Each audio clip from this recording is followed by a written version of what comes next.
This channel does not promote any violent, harmful, or illegal activities. All content provided by this channel is meant for an educational purpose only. আজকের আরো একটা বড় খবর, অনুপ্রবেশ ইস্যুতে অমিত শাহকে, কেন্দ্রীয় স্বরাষ্ট্রমন্ত্রী অমিত শাহকে বেলাগাম আক্রমণ মহুয়া মৈত্রের। বাংলাদেশ থেকে অনুপ্রবেশকারীরা ঢুকলে দায় তো কেন্দ্রীয় স্বরাষ্ট্রমন্ত্রকের। আক্রমণ শানাতে গিয়ে কৃষ্ণনগরের তৃণমূল সাংসদ মহুয়া মৈত্রের হিংসাত্মক মন্তব্য ঘিরে তুমুল বিতর্ক।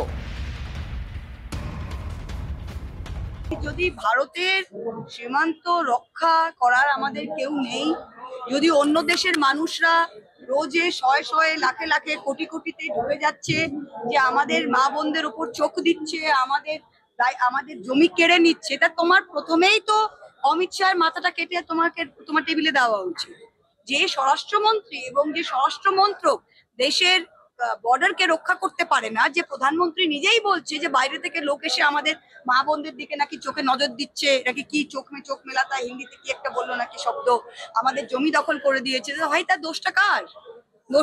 দোষটা আমাদের না দোষটা আপনার? এখানে বিএসএফ তো রয়েছে, বিএসএফ তো কি আমরা বিএসএফ এর ভয় থাকি ভাই? তাই অনুপ্রবেশ করছে, লোক আসছে, আমরা তো দেখি না। মহুয়া মৈত্রের বিরুদ্ধে কৃষ্ণনগর কোতোয়ালি থানায় অভিযোগ দায়ের করেছে বিজেপি। কৃষ্ণনগরের তৃণমূল সাংসদের বিরুদ্ধে আইনানুগ ব্যবস্থা নেওয়ার দাবি বিজেপির।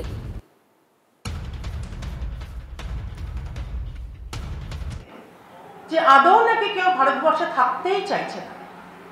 উনি সাংসদ হয়ে যে পাসওয়ার্ড ইউজ করে সংসদের করেসপন্ডেন্সের জন্য, হেলায় সেই পাসওয়ার্ড উনি বিদেশে বিলিয়ে দিলেন, হয়তো কিছু টাকার বিনিময়, সেটা আমরা এখন অব্দি প্রমাণ হয়নি, কিন্তু এটা তার বিরুদ্ধে আরোপ উঠেছিল। She was dismissed from parliament.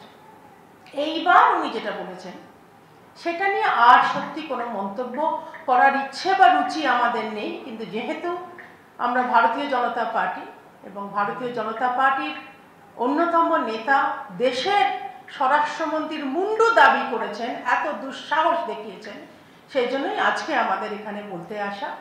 আমরা অত্যন্ত কড়া ভাষায়, যে ভাষা বললে হয়তো উনি বুঝবেন কিন্তু আমাদের রুচিতে বাঁধে, সেই ধরনের ভাষায় আমরা ওনার এই ধরনের মন্তব্যকে একদম কোনো রকম কোনো সেকেন্ড ওপিনিয়ন ছাড়া আমরা হাসি, একেবারে আমরা নস্যাৎ করে দিচ্ছি, আমরা তীব্র প্রতিবাদ করছি।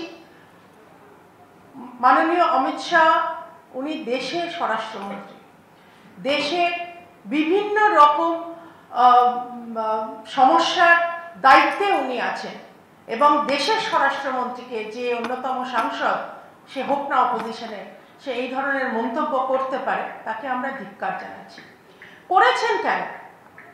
এদের বারবার একটা বক্তব্য যে এত অনুপ্রবেশ হচ্ছে কেন, যেন মাননীয় অমিত শাহ দরওয়ানের মতন বর্ডারে দাঁড়িয়ে থাকবে।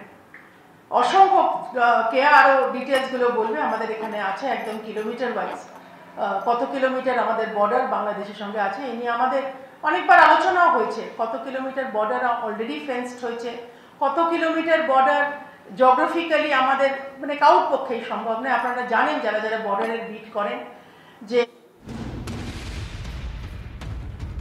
মহোদয়ের কাছে আমি দাবি করতে চাচ্ছি এবং তার কাছে আমি আগামী দিন লিখিত অভিযোগ করব, যিনি একজন সাংসদ, তিনি দেশের স্বরাষ্ট্রমন্ত্রী, অর্থাৎ ভারত সরকারের স্বরাষ্ট্রমন্ত্রী, তিনি কোনো এখন পলিটিক্যাল লিডার নন, তিনি একজন স্বরাষ্ট্রমন্ত্রী। সেই স্বরাষ্ট্রমন্ত্রীর তাকে হুমকির কথা বলছেন, এতে ভারতবর্ষের বাইরের জঙ্গিদের তিনি মদত দিচ্ছেন। একজন সাংসদ হিসাবে তিনি এই কথা বলতে পারেন না। তার বিরুদ্ধে কোতোয়ালি থানায় আমি অভিযোগ করেছি। এই মুহূর্তে জয়প্রকাশ মজুমদার আমাদের সঙ্গে রয়েছেন, কথা বলবো। জয়প্রকাশ বাবু, এই মুহূর্তে দাঁড়িয়ে বিজেপি বলছে যে আইনানুগ ব্যবস্থা, তৃণমূল সাংসদের বিরুদ্ধে আইনানুগ ব্যবস্থা নেওয়ার দাবি বিজেপির, আপনাদের প্রতিক্রিয়া প্লিজ। না, কি কারণে? একটা তো নির্দিষ্ট অভিযোগ থাকতে হবে। মহুয়া মৈত্র যেটা বলেছেন সেটা তো আজকে তার প্রতিধ্বনি করেছেন সুপ্রিম কোর্ট স্বয়ং, যে যদি ইন্টারন্যাশনাল বর্ডার ক্রস করে কেউ ঢোকে, যাদের অনুপ্রবেশকারী বা ঘুষপেট বলুন, ইনফিল্ট্রেটর বলুন, তাদের দায়িত্ব তো সম্পূর্ণভাবে বিএসএফ তথা কেন্দ্রীয় হোম মিনিস্ট্রি।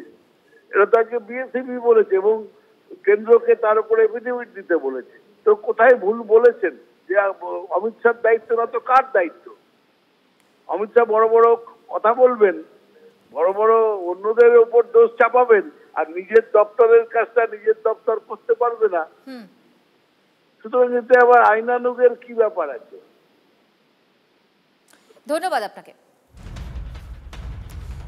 আমরা কথা বলেছিলাম কেন্দ্রীয় শিক্ষা প্রতিমন্ত্রী সুকান্ত মজুমদারের সঙ্গেও। খাতা কলমে লেখাপড়া জানলে পরেই যে মানুষ শিক্ষিত হয় না, প্রকৃত শিক্ষিত হয় না। ভালো ইংরেজি জানলে পরেই, ভালো ইংরেজিতে বক্তব্য রাখতে পারলে যে মানুষের মধ্যে সঠিক শিক্ষার বিকাশ হয় না, তার সব থেকে বড় উদাহরণ হচ্ছে মহুয়া মৈত্র। আজকে মহুয়া মৈত্রের কথার মধ্য দিয়ে জমিদার সুলভ মানসিকতা, ফিউডাল মানসিকতা এবং হিংসাত্মক চিন্তা ভাবনা এই সমস্ত কিন্তু প্রকাশ পেয়ে গেছে। এবং তার সাথে ডাহা মিথ্যে কথা বলে গেলেন। এটাই সম্ভবত বলে অল্প বিদ্যা ভয়ঙ্করী।